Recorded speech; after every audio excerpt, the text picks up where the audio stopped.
दोस्तों स्वागत है आपका अपने YouTube चैनल टेट की पाठशाला में। दोस्तों आज मैंने यूपी डीएलएड फोर्थ सेमेस्टर के मैथमेटिक्स सब्जेक्ट के यूनिट सेकंड से बहुत ही महत्वपूर्ण 5 प्रश्न लेके आया हूं। यह प्रश्न आपके आगामी परीक्षा के लिए अत्यंत महत्वपूर्ण है, अतः आपसे निवेदन है कि वीडियो को पूरा से पूरा देखें जिससे आपके डाउट क्लियर हो जाएँ। दोस्तों अगर आपको मेरा प्रयास अच्छा लगे तो मेरे चैनल को सब्सक्राइब, वीडियो को अधिक से अधिक शेयर एवं लाइक भी करिए। चलिए दोस्तों शुरू करते हैं आज के आपके पहले प्रश्न को। पहला प्रश्न दिया गया भाग बी से 11,449 का वर्गमूल ज्ञात कीजिए। तो सबसे पहले हल करते हैं इस तरह के प्रश्न को, जिससे आप इस तरह के अगर प्रश्न आए तो आप परीक्षा में सॉल्व कर सकें। तो भाग बी से दिया गया, तो भाग बी से कैसे करेंगे हम लोग। सबसे पहले लिख दीजिए 11,449 का वर्गमूल मतलब हमें स्क्वायर रूट निकालना है, तो हमें 11,000 रूट में 449 कर लेते हैं। अब इसका क्योंकि हमसे पूछा है क्या है भाग भी से, तो भाग भी से हम लोग निकाल लेते हैं। सबसे पहले हम लोग क्या करते हैं, एक भाग वृत्त के लिए इस प्रकार 11,449। अब सॉल्व करने के लिए हम लोग 11,449 को एक भाग वृत्त से करने के लिए सबसे पहले हम लोग दाएं तरफ से अपने दाएं तरफ से हम लोग दो का जोड़ा बनाते। तो ये देखिए हो गया आपका, और ये हो गया 2 का जोड़ा। अब ये सिंगल बचा, तो सबसे पहले हम लोग एक जो सिंगल बचा इसके लिए हम ऐसा पहाड़ा पड़े कि सिंगल टर्म में चला जाए। तो एक का हम लोग एक में ही करेंगे तभी जाएगा, तो एक का एक में करेंगे तो आप एक हो जाएगा यहाँ पे, और जो एक है इसको यहाँ पे नोट कर लीजिए।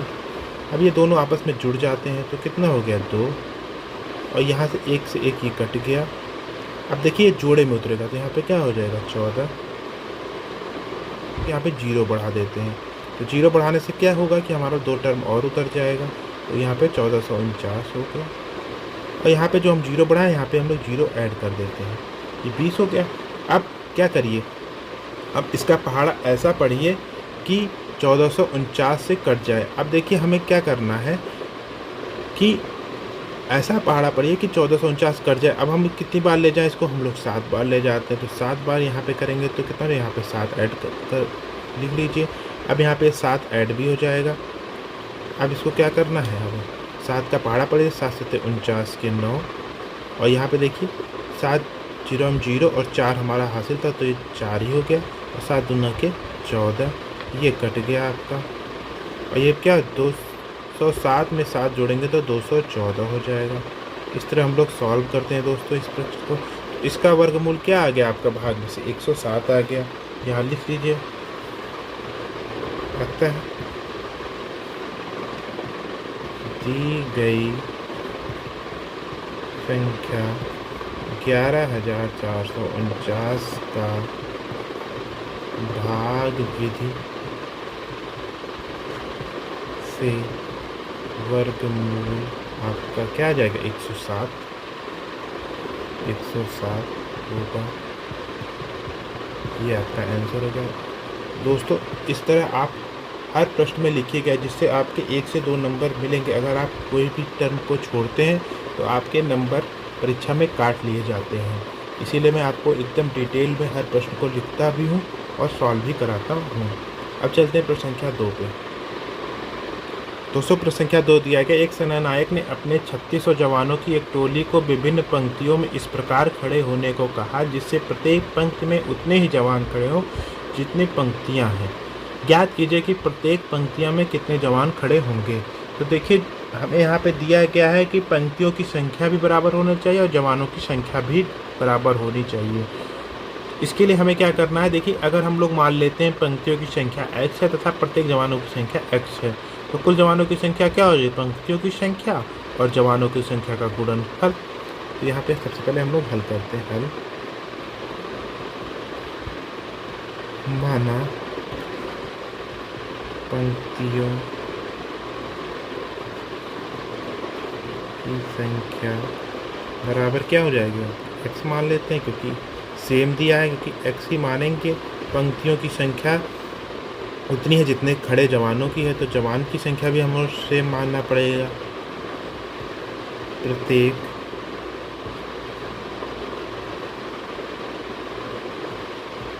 पंक्ति में जवान कितने हो जाएंगे आपके? सेब मतलब एक्स ही हो जाएंगे।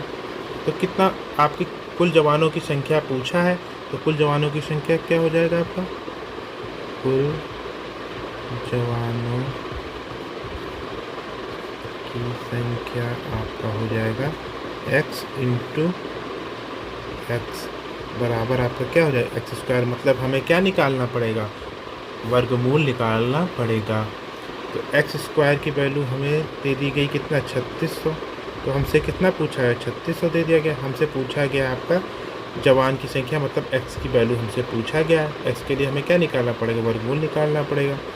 इसी प्रकार x बराबर क्या हो जाएगा आपका? Under root 3600। अब 3600 का वर्गमूल निकाल लीजिए। 3600 का वर्गमूल कैसे निकालेंगे हम लोग? ऐसे भाग दे करके निकाल लेते हैं। यहाँ 3600 हो गया। अब 3600 को 2 से, सबसे पहले छोटी संख्या 2 से डिवाइड करते हैं, तो 2 का करेंगे तो कितना आएगा? 18। और ये 2 जीरो बचेगा। फिर 2 से, 2 9 18 जीरो। फिर 2 से, क्योंकि जीरो दिया गया लास्ट में, तो 2। ये कितना आएगा? 2 चौके 8, 2 पंचे 10 और जीरो। फिर 2 से करेंगे तो कितना आएगा आपका? 2 दूना 4, 2 दूना 4 और 2 पंचे 10। अब देखिए यहाँ पे 5 दिया गया, तो ये किससे जाएगा? देखिए इसको ऐड कर लिए, 5 2 7 2 9, मतलब ये 3 से जाएगा। तो 3 से फिर ले जाएंगे हम लोग अगले संख्या से। तो 3 सत्ते 21, बचेगा 1, 3 बचे 15। फिर देखिए 7 और 5 12, फिर 3 से चला जाएगा। तो 3 करेंगे, तो 3 से जाने पे कितना रहेगा? 3 दूना 6 और फिर 1 बचेगा, 3 बचे 15। अब देखिए 5 2 7, 3 से तो नहीं जाएगा। अब अगला टर्म क्या है? आखिर में 5 दिया, तो मतलब ये 5 से चला जाएगा। 5 से करते हैं तो 5 25 और 5 करने में 5। इसके बराबर क्या हो जाएगा दोस्तों? इसको हम लिख सकते हैं x बराबर अंडर रूट में आपका 2 गुणे 2 गुणे 2 गुणे 2, ये हो गया। फिर 3 कितने बार है? 2 बार है। 3 गुणे 3 और फिर यहाँ पे गुणे 5 गुणे 5। और वर्गमूल में क्या होता है? हम लोग का 2 2 का जोड़ा बनता है। तो यहाँ 2 का जोड़ा, ये 2 का जोड़ा, ये 2 का जोड़ा और ये 2 का जोड़ा।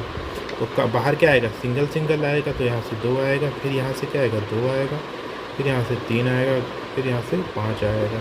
तो 2 दूना 4 तिहाई 12 और पंचे 60। एक्स की वैल्यू क्या आ गई? 60। मतलब जवानों की संख्या आपकी क्या है? 60 है। यहाँ पे लिख लीजिए। अतः जवानों की संख्या आपकी क्या हो गई? Equal to 60। ये आपका आंसर हो गया। अब चलते हैं प्रश्न संख्या 3 पे। क्या 3 दिया गया है? वह छोटी से छोटी प्राकृतिक संख्या ज्ञात कीजिए जिसे यदि 3,06,452 में जोड़ दें तो योगफल पूर्ण वर्ग हो जाएगा। इसको कैसे सॉल्व करते हैं? चलिए सॉल्व करके देखते हैं। तो सबसे पहले हमें क्या दिया गया है कि पूर्ण वर्ग होना। तो पूर्ण वर्ग मतलब हमें क्या? वर्गमूल निकालना है। तो इसका वर्गमूल निकाल लेते हैं हल। सबसे पहले हम लोग इस तरह का अभी हमने आपको बताया था एक प्रश्न। तो यहाँ पे हम सबसे पहले वर्गमूल निकालेंगे। 3,06,452 लिख लेते हैं। अब हमने बताया कि दाहिने तरफ से 2 2 का जोड़ा बनाएंगे, 2 2 और यहाँ पे 2। देखिए यहाँ पे 2 2 का जोड़ा बन गया। अब क्या करेंगे? हमें पहाड़ा पढ़ना है कि उसी संख्या में पहाड़ा पढ़ना है कि 30 से ज़्यादा ना हो। तो हम लोग जानते हैं 5 का पहाड़ा 5 बार करेंगे तो 25 होगा और 6 का पहाड़ा 6 बार करेंगे 36 होगा। तो मतलब हमें 5 ही बार जाना पड़ेगा। तो यहाँ पे 5 होगा, यहाँ पे 5 कर लिया, यहाँ पे 5 और हो जाएगा। अब इसको कर लेते हैं 5 25। यहाँ पे आपका 5 5 10 हो गया और यहाँ पे आएगा कितना आएगा? 5 आएगा। अब यहाँ पे क्या आएगा आपका? 64 उतर जाएगा, तो 64 उतर गया। अब कितनी बार जाएगा? आप देखिए, अगर हम यहाँ पे एक संख्या को छोड़ देते हैं तो संख्या, तो एक का पहाड़ा 5 बार जाएगा, मतलब 5 बार जा सकता है। तो 5 बार चला जाएगा। यहाँ पे 5 हो गया, फिर यहाँ पे भी 5 हो गया और यहाँ पे 5 जुड़ जाता है। अब इसका गुणा कर लीजिए तो 5 25 के 5 और यहाँ पे क्योंकि 0 है 5 0 0 और 2 हो जाएगा यहाँ पे, और ये 5 करना 5। अब इसको ऐड कर लीजिए। 5 5 कितना हो गया? 10। तो ये हो जाएगा आपका 110। अब इसको घटा लीजिए। 14 में से यहाँ 4 में से 5 जाएगा नहीं, तो 14 में से 5 गया 9 और यहाँ पे कितना बचेगा आपका? 5 5 में से 2 गया 3 और ये कट गया। अब ये 39 हो गया। अब यहाँ पे क्या उतरेगा? 52 मतलब 52 उतरेगा।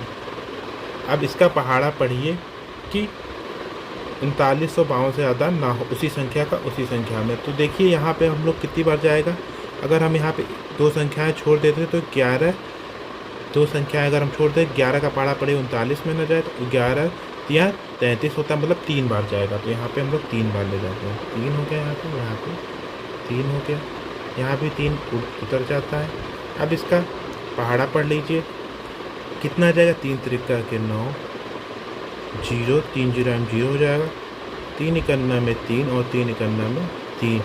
अब देखिए यहाँ से 100 घटा लीजिए तो कितना हो जाएगा, 12, 12 में से 9 जाएगा तो आपका बचेगा 3, यहाँ पे बचेगा आपका 4, 4 में से 0 गया 4, और यहाँ पे कितना बचेगा आपका 9, 9 में से 3 गया 6, अब यहाँ पे 11 से 6 हो गया। अब देखिए इतना ही आपका शेषफल बचा है।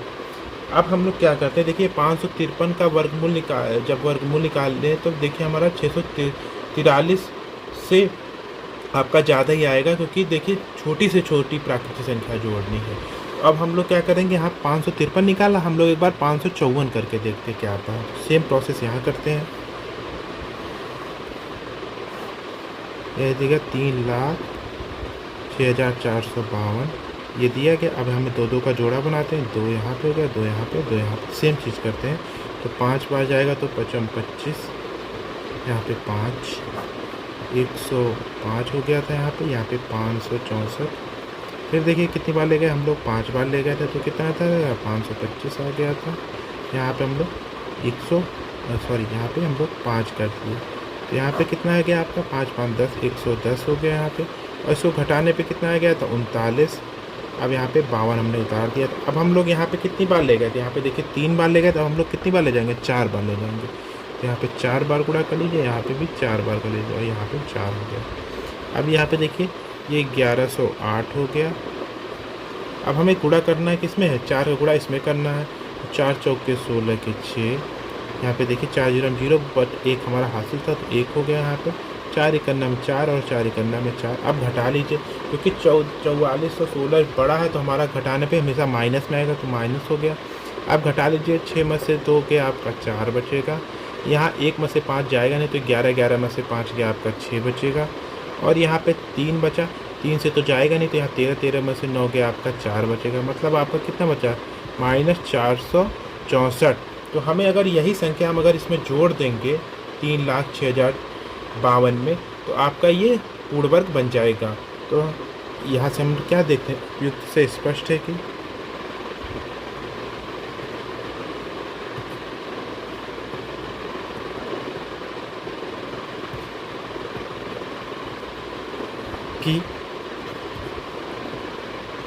दी गई संख्या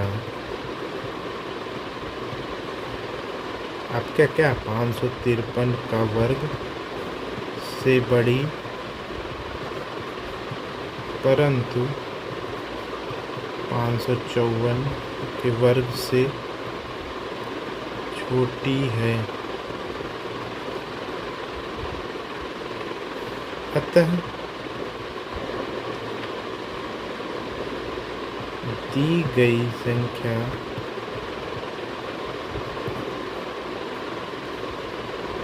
में आपका क्या है, 4416 माइनस 3952 आया था। और इसको घटाने पे कितना है आपका 464। जोड़ दें तो योगफल पूर्ण वर्ग बन जाएगा। अतः संख्या क्या हो गई, अतः विशिष्ट संख्या आपका 464 होगा। यही आपका आंसर हो गया। अब चलते हैं प्रश्न संख्या 4 पे दोस्तों प्रश्न संख्या 4 दिया गया है, एक फल निर्यातक घनाकार पेटियों में सेबों की पैकिंग इस प्रकार करता है कि एक पंक्ति में जितने सेब रखे जाते हैं पेटी में सेबों की उतनी ही पंक्तियां हैं तथा सेबों की उतनी ही तहें भी रखी जाती हैं। यदि एक पेटी में 3375 सेब रखे हों तो ज्ञात कीजिए कि प्रत्येक पंक्ति में कितने सेब रखे गए हैं। तो दोस्तों इसके लिए आपको क्या करना है, देखिए यहाँ पे घनाकार दिया गया है, मतलब आपको घनमूल निकालना है। तो इसके लिए हमें क्या करना है, देखिए लिया गया है कि हमें प्रत्येक पंक्ति में सेब है, तो घनाकार में 3 होते हैं। तो देखिए सबसे पहले हम लोग क्या कर लेते हैं, हल। माना प्रत्येक पंक्ति में सेब बराबर x है आपके। तो पेटी में पंक्ति कितनी हो जाएगी, पेटी की पंक्ति आपका हो जाएगा x ही हो जाएगा, क्योंकि आपका सेम है। और तहे कितनी हो जाएंगी आपकी, x ही हो जाएंगी। तो पेटी में सेबों की तहे आपकी सेम मतलब x हो जाएंगी। तो पेटी में कुल सेब का इतना हो जाएगा आपका, पेटी में कुल सेब आपका हो जाएगा x इंटू एक्स बराबर x³। तो यहाँ पे हो जाएगा प्रश्नानुसार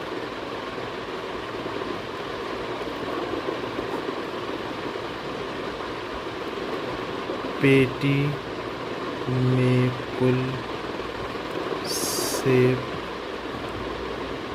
बराबर 3300 कितना दिया गया आपका, 75 दिया गया। तो x³ की वैल्यू आपकी कितनी हो गई, 3375। तो हमें x की वैल्यू निकालनी है, तो x बराबर हो जाएगा ³ 3375। अब क्या करेंगे, हम लोग इसका घनमूल निकाल लेते हैं 3375 का। तो घनमूल निकालने के लिए हम लोग क्या करेंगे, यहाँ पे 3375। अब देखिए लास्ट में 5 है, तो पहले सबसे पहले तो हम लोग या तो 5 से चला जाएगा, या उससे छोटी संख्या है सबसे पहले देखेंगे हम लोग 3 से, कि 2 से तो जाएगा नहीं। तो 7 5 12 3 15 3 18, मतलब ये 3 से डिवाइड हो जाएगा। तो सबसे पहले हम लोग किससे ले जाएंगे, आपको 3 से ले जाएंगे। 3 इकन्ना में 3, 3 इकन्ना में 3, 3 दूना 6, बचेगा 1, 3 बचे 15।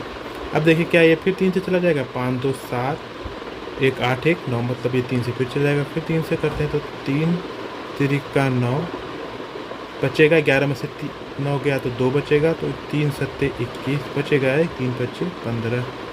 अब देखिए क्या ये फिर से 3 से चला जाता है, फिर से चेक कर लेते हैं। 7 और 5 12 3 15, मतलब फिर से 3 से चला जाएगा। तो 3 इकन्ना में 3, 3 दूना 6, 3 25 15, ये हो गया। अब देखिए क्या फिर से 3 से चला जाता है, 5 2 7 1 8, मतलब ये 3 से नहीं जाएगा, मतलब आखिरी में 5 है, तो मतलब ये संख्या 5 से चली जाएगी। तो 5 दूना 10, 25 25, फिर 5 से 25 25, और 5 इकन्ना में 5, मतलब इसको हम लोग कैसे लिख सकते हैं, x बराबर ³ इसको हम लोग लिख सकते 3 गुणे 3 गुणे 3 गुणे 5 गुणे 5 गुणे 5। अब हम लोग घनमूल में क्या करते हैं, 3 3 का जोड़ा बनाते हैं, 3 का जोड़ा ये, 3 का जोड़ा ये, मतलब क्या आ जाएगा, x बराबर आपका 3 गुणे 5। तो x बराबर कितना आ जाएगा, 15। तो हमने x क्या माना था, हमसे पूछा है सेबों की संख्या, तो हमने x माना था। तो इसीलिए पंक्ति में सेब इक्वल टू 15, यह आंसर हो गया आपका। 5 दिया गया, वह छोटी से छोटी संख्या ज्ञात कीजिए जिससे 1890 में गुणा करने पर गुणनफल पूर्ण वर्ग हो जाए। इसके लिए हमें क्या करना है कि हमें वर्गमूल निकालना है। तो हल, सबसे पहले हम लोग क्या करते हैं, 1890 के अभाज्य गुणनखंड निकालते हैं। तो यहाँ पे 1890 कर लेते हैं। अब इसको किसे डिवाइड करेंगे, आपका 2 से, तो 2 9 8। अब किससे कटेगा ये देख, इसको देखिए 9 यहाँ पे है, प्लस 4 9 4 13 5 18, मतलब ये फिर 3 से कटेगा। तो 3 3 3 9, बचेगा कुछ नहीं, फिर 4 में 3 इकन्ना में 3, बचेगा 1, 3 25 15। फिर देखिए क्या जाएगा, 5 1 6 और 3 9, मतलब फिर से 3 से चला जाएगा। तो 3 इकन्ना में 3, फिर नहीं जाएगा, 3 0 0 3 25 15, 105 हो गया। फिर फिर देखिए क्या चला जाएगा, 5 और 1 6 और प्लस 0 6, मतलब चला जाएगा 3 से, तो 3 3 तिरिका 9 बचेगा 1, 3 बचे 15। फिर किससे जाएगा ये, फिर देखिए ये 5 से जाएगा क्योंकि 5 है लास्ट में, और 5 3 8, 5 3 से तो जाएगा नहीं, फिर 5 से जाएगा। अब देखिए 5 7 35 और 7 91 7, तो यहाँ पे क्या हो जाएगा, 1890 के अभाज्य गुणनखंड आपके क्या दे दिया जाएगा, ये हो जाएगा 1890 बराबर 2 गुणे 3 गुणे 3 गुणे 3, 3 बार 3 है, फिर 5 है और फिर गुणे 7 है। करते हैं तो 1890 जोड़ा बनाने पे आपका हो जाएगा 3 गुणे 3, फिर 2 ही का जोड़ा बने। अब इसको और आपस में कर लीजिए, तो ये क्या हो जाएगा, 3 दूना 6 पंचे 30 गुणे 7, मतलब 30 और गुणे 7 कर लीजिए, तो क्या हो जाएगा आपका 1890 बराबर 3 इंटू 3 के जोड़े में, तो इसको अलग कर लीजिए, तो एक होगा 210 बचेगा। अब बताइए ऐसी कौन सी संख्या जिससे गुणा करेंगे तो पूर्ण वर्ग हो जाएगा। देखिए जिसका हमें जोड़ा नहीं मिला, मतलब 210 ऐसी संख्या है जिससे हम करेंगे तो ये हमारा पूर्ण वर्ग हो जाएगा। गुणा करने पे गुणनफल पूर्ण वर्ग हो जाएगा। 210 से अगर कर लेंगे तो हमारा क्या होगा, अभी संख्या क्या है आपका 210, तो आंसर क्या हो गया, अभीष्ट संख्या आपका क्या है 210, ये आपका आंसर हो गया दोस्तों यह रहे आपके आज के इम्पोर्टेंट प्रश्न। मिलते हैं अगले इम्पोर्टेंट वीडियो के साथ, तब तक के लिए नमस्कार।